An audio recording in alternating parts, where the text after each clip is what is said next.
Ciência, bagunça, colorido, informação, música, leitura, filme, arte. Na Jovem Pan, Zoeira Cultural, com Felipe Moura Brasil e o Vinheteiro. Salve, salve, sejam bem-vindos, ouvintes e espectadores da Jovem Pan, ao nosso 24º episódio do programa de descontração de meia hora semanal, Zoeira Cultural. Todos os 24 episódios estão disponíveis em jp.com.br/zoeira, com O e com I, não é aquele zoeira com U sem I de rede social, não.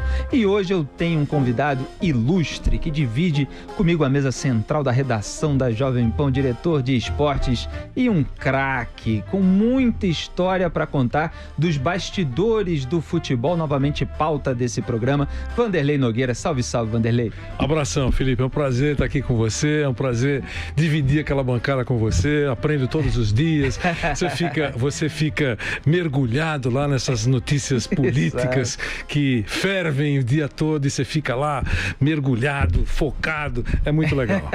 E eu me descontraio com as histórias de bastidor do Vanderlei. Ele me contou tantas histórias nesses nossos intervalos aqui de direção de jornalismo e de direção de esporte, que eu falei, bom, tem que fazer uma entrevista com o Vanderlei. Em primeiro lugar, Vanderlei, você chegou, eu soube, à Jovem Pan em 7/7/77. É um número, como é que se fala? Cabalístico, né? Mas para quem gosta de números, é uma festa, né? É verdade, 7/7/77. Aí uma semana depois nasceu a minha filha, 13/7/77. E as coisas foram acontecendo sempre com 7. Agora, recentemente, Felipe, a única coisa que eu ganhei numa rifa, eu nunca fiz rifa, nunca participei de rifa. A única vez que eu participei de uma rifinha, eu ganhei este celular, eu contei pra você, celular chique, e final 7. Eu falei, nossa senhora, mas as coisas foram acontecendo na minha vida sempre surpreendentemente e felizmente. Você percebe que tinha um 7 encaixado, sabe? Então, aquele negócio, como é que é? Você não acredita nas bruxas, mas elas existem por aí. Então, jogava bola com a camisa 7 quando era moleque, Vanderlei? Eu era ponteiro direito, sabia? Na Moca. Não era um garrincha, evidentemente. Lá onde tem muito samba hoje, de vez em quando eu vou lá. Você é bem-vindo. Estados Unidos da Moca. Estados Unidos da Moca. Ô, Vanderlei, então você entrou aqui em 77, ano seguinte, ano de Copa do Mundo, 78. Na Argentina, com a ditadura rolando por lá. Aliás, você passou aí por toda essa transformação, até digital agora recentemente, da cobertura de um modo geral e principalmente da cobertura esportiva. Então, como é que você lembra hoje da Copa de 78? Bom, uma Copa muito especial pelo fato da Argentina estar vivendo uma ditadura naquele instante, uma dura ditadura naquele instante, é uma coisa muito triste o que acontecia por lá, e a gente tinha muito contato com as pessoas das ruas, os motoristas de táxis, o pessoal de redação, enfim, Telex, época do Telex, lembre-se, você nem tinha nascido, era a época do Telex, né? Telex que você fazia fila para mandar material de texto para o Brasil, então era fila de jornalistas que entregavam para o homem que cuidava do Telex. Era muito engraçado porque aqueles que nos assistem, os mais jovens, pensam que isso é da época do dinossauro. E é verdade. A tecla era mais ou menos desse tamanho, ela entrava e depois saía, levava um tempinho para sair. Então você entregava todo o material picotado, como se fosse braille, por exemplo, e ia embora. E rezava para que o operador mandasse a matéria para chegar ao Brasil. E chegava, é bom porque eu escrevia só 600 linhas por semana. Nossa. Aliás, por dia. 600 linhas por dia. Era uma loucura, né? Era uma coisa muito estranha naquela época. Hoje não, hoje o pessoal escreve menos, tem foto. Antigamente não era bem assim. E você acompanhava os jogos dentro do estádio? Dentro do estádio. Trabalhava para jornal e para Jovem Pan também. E aí a gente acompanhava tudo aquilo e eles contavam, tá vendo? Aqui foram mortos várias pessoas que eram contra o regime. Olha, os helicópteros sobrevoam e jogam os corpos lá de cima, no mar. E a gente foi ficando por dentro de tudo aquilo que acontecia naquele período e tentava dar as informações para o Brasil, dava as informações para o Brasil, mas estranhamente caía muito a ligação. Quando você começava a falar do momento político da Argentina, a ligação caía. E eram ainda aqueles telefones pretos com disco, né, que você só conhece por fotografia, e você colocava uma garrinha para tentar passar com um fio no gravador para tentar passar a matéria. Era uma dificuldade, mas foi extremamente emocionante. Foi uma Copa muito difícil, fora e dentro do campo. Foi lá que o Brasil carregou a medalha de campeão sem perder. Campeão moral. Perdemos a Copa, mas como não fomos derrotados, campeão moral foi o Brasil. Pois é, porque o Rivelino, tricampeão mundial pelo Brasil, ele tem uma declaração que diz que a Copa de 78 foi uma mancha no futebol, que aquele jogo Argentina 6-0 no Peru. Claro, tem cheiro disso mesmo. Teve trapaça nos bastidores. O que você acha dessa história? Eu acho que teve mesmo, hein? É aquele negócio não consegue provar. Você que está no campo da política, né? Quantas coisas você sabe que é verdade, mas não consegue provar. A gente fala isso todo dia, né, Felipe? Exatamente. Eu tenho certeza que é isso, mas não consegue. A gente sabe muito mais do que publica. Muito mais do que publica, a gente não pode. E mesmo assim, não dizendo, às vezes vem um processinho pelo peito. E a Copa de 1982, que já tinha o Galinho de Quintino, Zico. E é na Espanha. Na Espanha foi uma Copa espetacular. O Brasil tinha um timaço maravilhoso, né? Com Paulo Roberto Falcão, que você acabou de citar agora, o grande Zico, e, enfim, Sócrates, os time dos sonhos, Tele Santana, mas tomou uma cacetada e saiu da Copa. E eu lembro bem quando o Brasil foi eliminado, Felipe e amigos de todo o Brasil, agora não tem mais fronteiras. A internet nos leva para o Afeganistão, leva para tudo quanto é lugar. Aí, tem monte de ouvinte espectador aqui que manda mensagem de outros países. É verdade, é uma maravilha.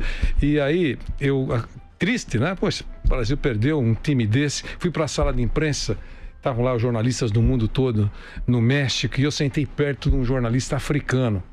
E ele tinha grande admiração pelo futebol brasileiro. E ele falou: vem cá, vou mostrar para você a manchete que eu tô passando lá pro meu país. O leão foi ferido, mas continua sendo o rei. Brasil. Eles eram fascinados pelo futebol brasileiro, que não ganhou, mas é uma seleção que inspira respeito. Ficou para a história como a seleção que jogava bonito, mas que não ganhou, né? Não ganhou. Exatamente. Aliás, mudando aqui um pouco de assunto desse cronograma das Copas do Mundo, que aliás foi o assunto meu com o Thiago Berrais, nosso âncora que escreveu o livro Biografia das Copas, outro episódio de Zoeira Cultural que está lá disponível em jp.com.br/zoeira. Mas tem uma história que você já me contou uma vez, e o pessoal estava lembrando aqui na redação, que foi de um dirigente que falou um palavrão no microfone. Foi da Jovem Pan, achando que não estava no ar? Como é que foi essa história? É lá do seu Maracanã. O jogo era São Paulo e Botafogo. Casa cheia, São Paulo e Botafogo, e naquele período o Zé Sérgio, que era ponteiro esquerdo da seleção brasileira de São Paulo, um grande jogador, tinha sido pego no controle antidopagem. Foi lá que surgiu uma coisa mais badalada de doping, que era o Naldecon. Esse era o remédio, Naldecon. Ele tomou lá o Naldecon, era para gripe, não sei o que, tinha uma substância proibida, pumba. Coquinho, nosso sonoplasta, já reconheceu o remédio, né, Coquinho? Coquinho tomava esse remédio. Mas a gente não jogava, né, podia tomar. Então, e ele foi pego lá e punido, suspenso pelo controle antidopagem. E o diretor de jurídico do São Paulo era o ex-presidente do São Paulo, chegou à presidência do São Paulo, Carlos Miguel Aidar, advogado e tal. Bom, agora está em rota de colisão com o clube, mas isso não é aqui que nós vamos discutir isso. Ele era um bom advogado e um bom diretor. E nós fomos fazer o jogo lá no Maracanã, São Paulo e Botafogo, e naquele tempo a rádio transmitia, Felipe, das 8 às 8h30 pelo FM, porque existia um negócio chamado na AM, Projeto Minerva, que era mais ou menos um Mobral da época e tal, que era no ar das 8 às 8h30. Então, o que fazia? As emissoras faziam, aquelas que podiam, transmitiam por uma outra banda, que era o caso da Jovem Pan, das 8 às 8h30 no FM, e a partir das 8h30 a gente continuava o futebol no AM. E o FM não era tão badalado como é hoje, então era quase que as pessoas esqueciam que tinha o FM. E nós abrimos a transmissão às 8 horas e eu estou no vestiário, lá na porta do vestiário do São Paulo, lá dentro do Maracanã, no subterrâneo do Maracanã. Olha, estamos no ar e tal, falando o que tinha que falar. Quando eu vejo assim no fundo do túnel do Maracanã, o Carlos Miguel Aidar chegando com a malinha que ele tinha vindo do tribunal da CBF para defender, onde ele foi defender o Zé Sérgio. E eu fui ao encontro dele. Doutor Carlos Miguel Aidar, chegando agora ao Maracanã. Boa noite, doutor Carlos Miguel Aidar. Ele, boa noite, eu quero que os ouvintes da PAN vão a puta que eu pariu. Quando ele falou isso, eu fiz isso que você fez. Ri, quase fui demitido por isso, porque eu não aguentei. Hoje a gente pode rir. Então eu ri, né? Eu ri e eu olhei, desliguei o telefone, desliguei o microfone, e aí o Silvério, que estava narrando, ele disse, e o nosso patrocinador era uma caninha 51. Quando eu fechei o microfone, ele falou, caninha 51. Eu olhei pro Carlos Miguel, e falei, doutor Carlos Miguel, o senhor acabou de mandar os ouvintes da Jovem Pan em estéreo, que estavam no FM. Aí ele olhou para mim assustado, né? Falou, Vanderlei, FM, né? Eu falei, FM. Aí, meu Deus, o que eu vou... Eu tava brincando, porque a gente brincava fora do ar, claro, né? Então, meu Deus, o que eu vou fazer? Eu falei, vou tentar corrigir, né? Aí chamei o Silvério e disse, olha, voltamos ao vestiário do Maracanã. Felizmente, o vestiário que foi invadido por torcedores. Quero que os senhores... Tinha que arranjar um jeito... Botou a culpa genericamente nos torcedores. Nos arquibaldos, que não era verdade? Nos arquibaldos. O Washington Rodrigues, Geraldinos e arquibaldos. Grande, eu acho. E aí... Aí voltou o Carlos Miguel com aquela educação de Itamaraty. Boa noite aos ouvintes, é um prazer. Felizmente fomos ao tribunal. Solene. E tem uma outra, Felipe, que se você permitir, eu conto aqui. Conta. É rapidinho, que é também de palavrão, porque no ar é espetacular. No zoeira pode palavrão? No frio.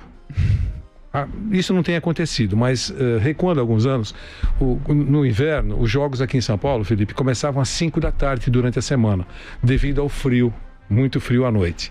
Então tava jogando lá Palmeiras e Botafogo de Ribeirão Preto. Palmeiras tinha um time horrível, péssimo, certo? O árbitro era um árbitro chamado João Leopoldo Aieta. Era o primeiro árbitro de peruca que eu vi na vida. Ele peruca mesmo. Então, tudo bem. E o jogo começou e depois de uns 10 minutos, gol do Botafogo. O árbitro estranhamente anulou, deu aquela confusão toda. O goleiro do Botafogo chamava-se Gasparim. Ele até era um gaúcho, ele atravessou o campo, tá, aquela gritaria, foi gol, não foi? Puxa vida, time pequeno é roubado mesmo. Não, fora do ar. E eu tô atrás do gol. Aí olho assim e falo, puxa vida, vou falar com o Gasparim, experiente goleiro, né? Aquela confusão na área, eu encostei no poste. Falei, Gasparim, confusão, né, cara? Gol, o cara anulou. Falou, pois é, Vanderlei, você veja. A gente vinha falando até no caminho, na viagem. Só falta aquele filho da puta roubar a gente no ar. Cortei. Primeira entrevista, primeiro palavrão. Tá certo? Aí falei, aí o locutor de novo lá em cima. Papá, nossos anunciantes e tal. Aí eu olhei assim, eu vou entrevistar aquele menino chamado Ari. O apelido dele era Ari Padre, de tão santo que ele era, um menininho jovem. Falei, bom, vou nele. Esse vai ser comportado. Ari, poxa, Ari, que confusão, você é um esforço, time pequeno, aquela coisa, né? Ele falou, seu Vanderlei, verdade, a gente vem aqui, o esforço, a situação já não é boa, o time já não tá bem. Aí o filho da puta desse anula o gol. Duas entrevistas... 2 palavrões. Falei, não entrevisto mais ninguém. Chega. Acabou o jogo. Você vê que futebol ao vivo é um perigo. Acabou o jogo. 0-0. E o técnico do Botafogo era um negro simpaticíssimo, chamado Tiri, porque ele era tipo assim, como é que eu posso falar para você? Um gerente de futebol, toda vez que demitia um treinador, ele assumia interinamente. Então, naquele caso, era ele que estava interinamente. Era como o nosso Carlinhos no Flamengo. Isso. Toda hora chamavam de volta. Exatamente isso. E Tiri, ele estava lá, ele também foi para cima da arbitragem, aquele bolo no final, né? Todos os jogadores, eu falei, vou me aproximar. Certo? Eu falei, mas com muito cuidado, certo? Quando eu me aproximo, o Tiri, educadíssimo, estava falando com o João Leopoldo Aieta. Senhor Aieta, o senhor não dormirá essa noite. Vai doer a consciência. Eu falei, bonito.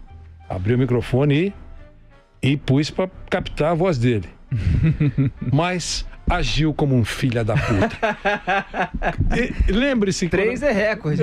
Lembre-se que quando eu comecei essa conversa com você, eu falei que o jogo começou às 5 da tarde. Perfeito?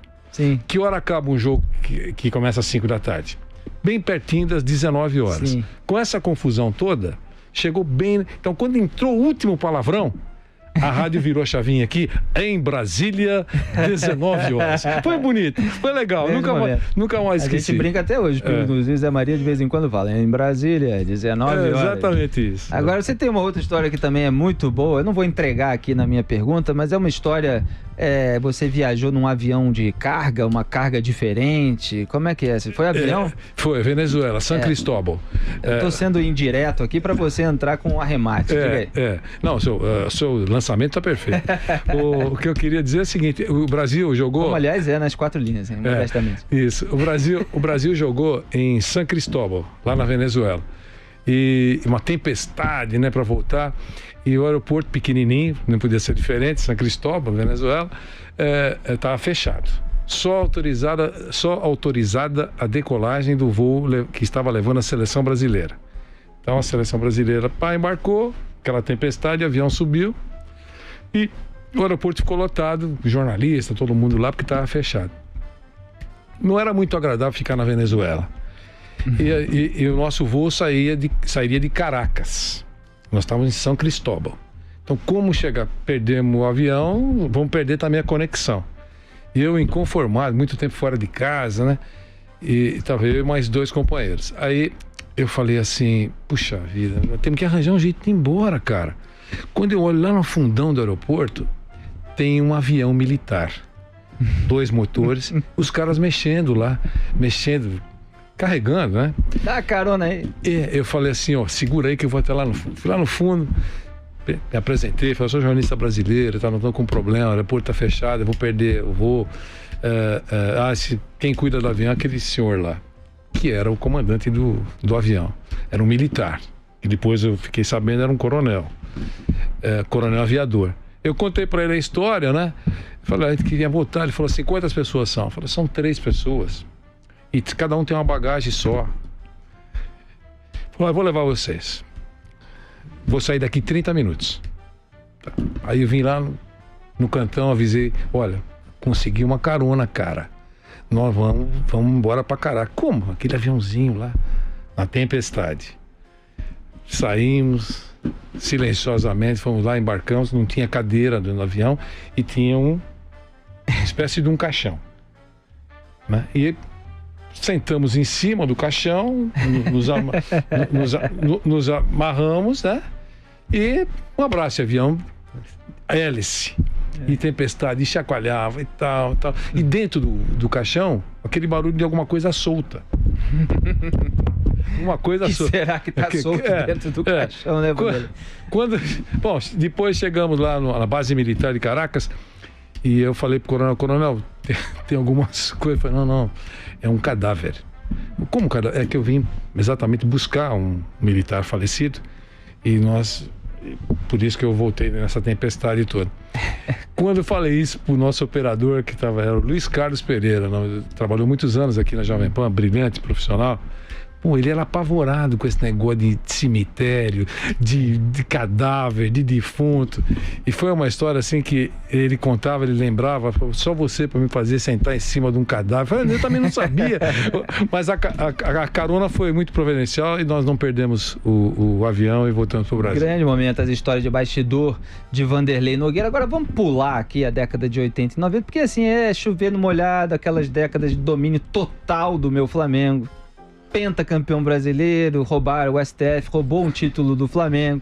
Claro, Flamengo campeão de 1987. Eu estava lá, criança, no Maracanã, dia de tempestade, assisti aquele passe do Andrade, a enfiada ali pro Bebeto meter pro fundo da rede do Tafarel. Flamengo e Internacional deram o título pro Sport, aquela segunda divisão lá, Flamengo se recusou a enfrentar. Você sabe que eu tenho... Quer comentar? Pode falar. Não, você sabe que eu tenho essa mesma tese. Não, é verdade. Eu também aqui na rádio, em algumas reuniões, eu sou voto vencido. Eu acho que é simples. Quem enfrentou os adversários mais difíceis? Claro. Foi o Flamengo. Claro. Então, essa é a tese. Mas tudo bem, não vamos brigar por causa disso. Supremo sempre decidindo no tapetão as coisas erradas, até hoje. Aí, passando então desse predomínio do time comandado pelo Zico, a gente chega a 2002. E aí o Vanderlei tem história para contar, porque foi quase que um penetra na Copa de 2002. Literalmente. É porque a Copa de 2002 aconteceu na Coreia e no Japão. E no momento de adquirir os direitos, houve uma rota de colisão entre a Jovem Pan e a detentora dos direitos, por valores e tal, e por motivos muito justos, que era uma Copa que tinha um fuso horário de 12 horas. Então você tem que levar em conta quando você compra um produto. 12 horas de fuso, muitos jogos. Eu que não bebo tinha muita dificuldade para assistir aos jogos.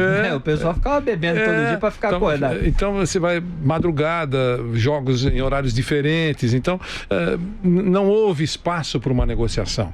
O vendedor não deu espaço para uma negociação. Então a rádio decidiu não transmitir a Copa do Mundo. Foi um caos naquele momento, naquele instante.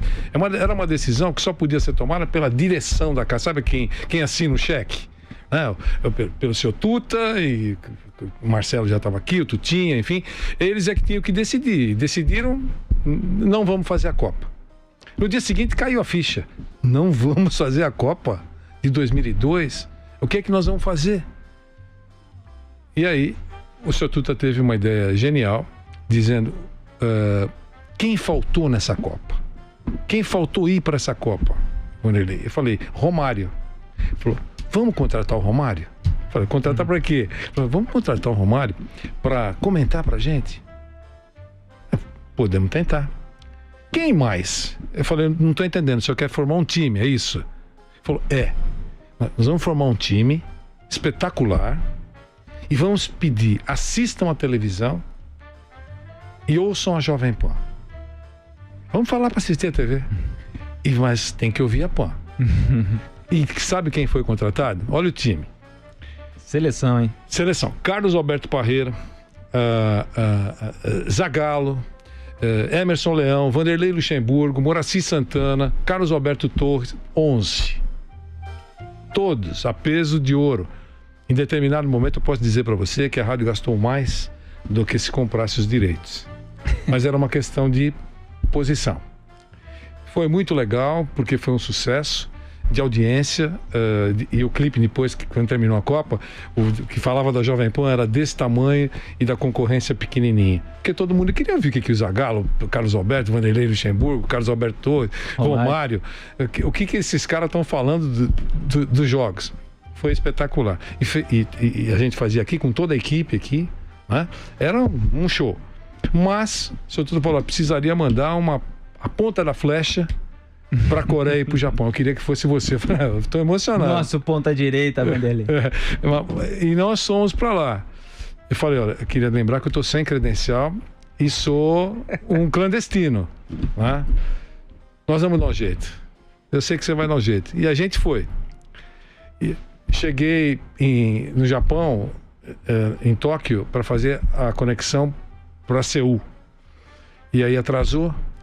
E a conexão que me levaria de Seul para Ulsan, que é onde estava a seleção brasileira, que é a sede da Hyundai, atrasou, o avião foi embora, cheguei atrasado, sozinho no aeroporto de Seul, sem saber o que fazer, só tinha em coreano, só mensagens em coreano, e o meu forte, você sabe, é o coreano do norte, não é o coreano do sul, certo? Certo. Aí, a gente finge que acredita. Aí, o Felipe, eu falei, acho que tem uma solução. Eu vou para a estação de trem. Fui para a estação de trem e tinha um trem lá, tudo em coreano, mas eu vi lá, American Express. Entendi que era um balcão, né, de venda de alguma coisa, e era mesmo balcão de venda de passagens. Aí tentei me comunicar com o cara que falava coreano, eu vou para Ulsan. Então o cara, ok, deu para entender, me deu a passagem e apontou e mostrou plataforma 17. Olha o 7 de novo aí.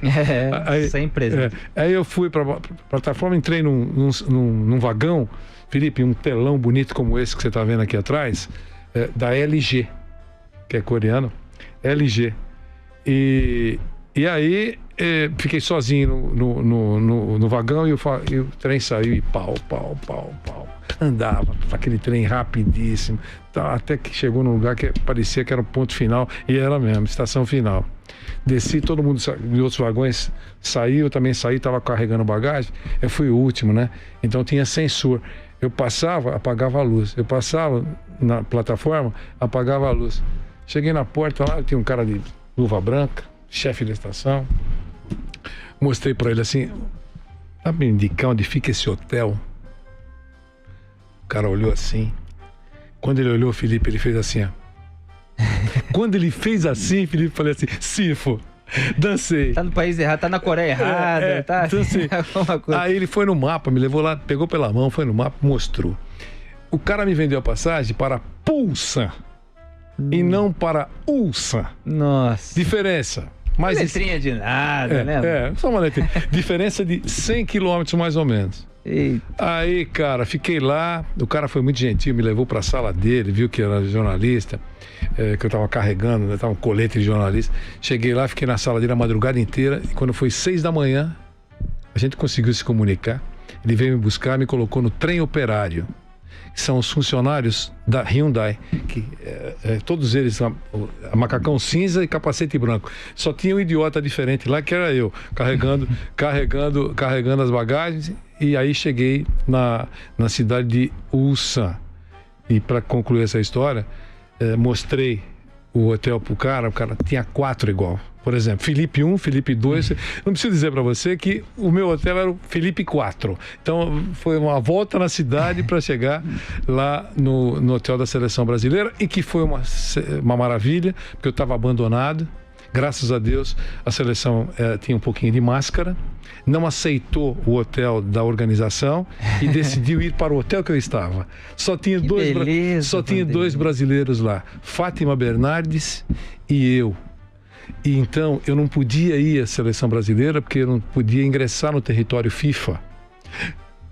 Caiu a luz, a seleção veio ao meu encontro. Mas que sorte.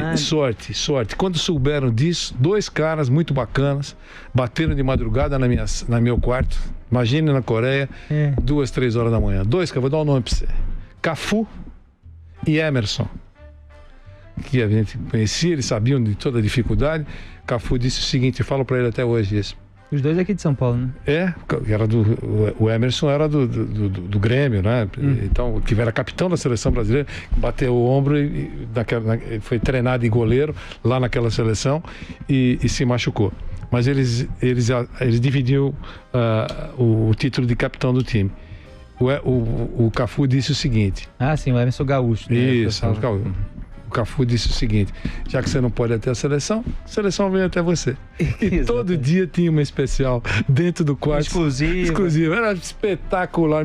Meu quarto virou um estúdio. Foi um show.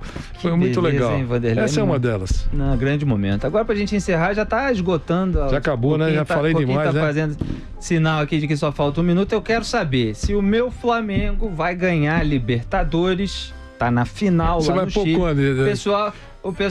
Eu vou botar no ar hoje à noite, então ainda não vai ter havido o jogo. Ainda bem. Mas o vídeo vai ficar disponível para sempre. O que quer que você responda vai comprometer você, Vanderlei. Para sempre, né? Para sempre. Ou cale-se para sempre, né? Se você tá vendo antes do jogo, é uma reação. Se tá vendo depois, é outra. Eu vou responder para você. Então, nesse momento, o meu Flamengo é líder do Campeonato Brasileiro, está na final da Libertadores embalado. E aí? Bom, vamos falar da Libertadores. Primeiro, que você já sabe, os ouvintes já sabem, a Jovem Pan já deu essa notícia, o Chile confirmou Santiago como o local da disputa. Então era aquela dúvida, vai ter, não vai ter e tal. E também está tendo uma turbulência política muito grande lá. Eles cancelaram, que você já deu a notícia, 2 grandes eventos, né? A COP25, né? Que era uma reunião de países importantes, e a PEC, né? Que falava do comércio Pacífico, Ásia e Pacífico. Eram com 21 países. Então, eles cancelaram esses 2 eventos. E aí, a Conmebol, o que é que fez? Ficou com o pé atrás. E a gente também pensou, não vai ter lá, mas agora a gente sabe que o seu Flamengo vai iluminar tá enrolando para não responder, tá vendo? Não. Vai passar. Embora tenha já recebido um recado do River. O Flamengo é um grande time, tem uma grande torcida. Flamengo e River Plate. o River mandou um recado pro Flamengo. Sim. É um grande time, o Flamengo é espetacular, genial, mas nós temos mais rodagem internacional que o Flamengo. Que o Renato Gaúcho mandou um recado parecido e não deu muito certo. E dançou. Mas eu vou de Flamengo para te prestigiar, Flamengo. Você fica ao meu lado lá, eu noto que o seu coração dispara quando você nota alguma informação sobre o Flamengo. Exato. É muito divertido para mim, nesse momento do Flamengo, ficar aqui na redação assistindo aos jogos. Eu conversei com o Vanderlei Nogueira, infelizmente nosso tempo acabou. Nem deu tempo de falar de São Silvestre, que você já fez a cobertura há tantos anos aqui no Jovem Pan. Eu peguei quando ela era toda charmosa à noite. À noite, é uma coisa linda. À noite, e depois passou para amanhã, porque ficou mais fácil para a transmissão. Se tiver 2 minutos, eu conto uma historinha. Tem 2 minutos, não tem, né? Então esquece. A gente um dia depois faz segundo tempo aqui com o Vanderlei, porque não dá em meia hora para esgotar todas as histórias que ele tem da cobertura esportiva de décadas. Vanderlei, muito obrigado, tamo junto sempre. Eu que agradeço, Felipe, obrigado pela lembrança. Zoeira Cultural, todos os 24 episódios estão disponíveis em jp.com.br/zoeira. Um grande abraço e até semana que vem, quem sabe com o nosso vinheteiro de volta, porque ele tá muito estrela, às vezes não pode participar, às vezes a gravação também é no dia diferente, mas semana que vem ele tá aqui tocando o seu teclado. Até já. Alegria, irreverência, bagunça, colorido, informação, música, leitura, filme, arte. Na Jovem Pan, Zoeira Cultural, com Felipe Moura Brasil e o Vinheteiro.